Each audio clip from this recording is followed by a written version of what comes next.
வணக்கம். சற்று முன் கிடைக்கப்பெற்ற மிக முக்கியமான செய்தி ஒன்று வெளியாகி உள்ளது.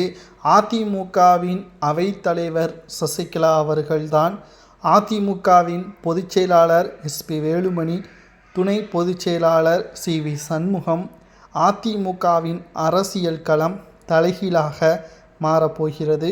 நிர்வாகிகள் அனைவரும் ஒன்றாக இணைந்து எடப்பாடி பழனிசாமி அவர்களுக்கு எதிராக ஒட்டுமொத்தமான ஏற்பாடுகளை செய்துவிட்டார்கள்.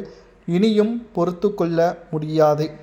ஏனென்றால் அதிமுகவில் வளர்ச்சி என்பது எடப்பாடியால் மிகப்பெரிய ஒரு தடையாக தற்பொழுது இருக்கிறது.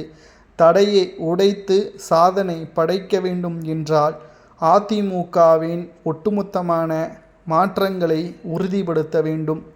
டிடிவி தினகரன் அவர்கள் தனது அமமுகவை அதிமுகவில் இணைக்க முன்வந்துள்ளார். அதிமுகவில் முக்கியமான பொறுப்பும் டிடிவி தினகரனுக்கு வழங்கப்பட உள்ளது.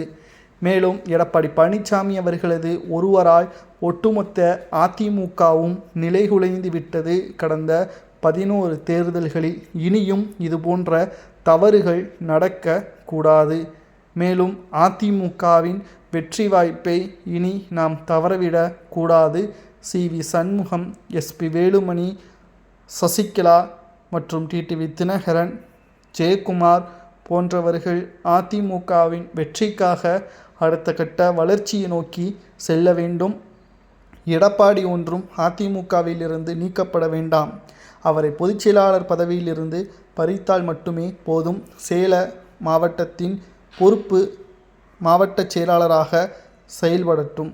கட்சிக்குள்ளே இருக்கக்கூடிய நடவடிக்கைகளை அவரால் மேற்கொள்ள முடியாது. அவர் அந்த தகுதியை இழந்துவிட்டார். தொடர் தோல்வி, பல்வேறு பிரச்சனைகள், பல்வேறு அவமானங்கள். அதிமுக எதிர்க்கட்சியாக இருந்தபொழுது அப்பொழுது ஆளுங்கட்சியாக இருந்த திமுகவை எதிர்த்து குரல் எழுப்பவில்லை, பாஜகவை விமர்சனம் செய்யவில்லை. தொடர்ச்சியான குற்றச்சாட்டுகள் எடப்பாடியின் முன்வைத்ததன் காரணமாக மக்கள் தற்பொழுது எடப்பாடி பழனிசாமி அவர்களால் அதிமுகவில் இருந்த பெண்களது ஆதரவுகளும் இளைஞர்களது ஆதரவுகளும் தாவேகாவின் பக்கம் சென்றுவிட்டது. இத்தனை வருடங்களாக திமுகவை எதிர்த்தால் அதிமுக கட்சியை நடத்தியது, ஆட்சி பொறுப்பில் அமர்ந்தது.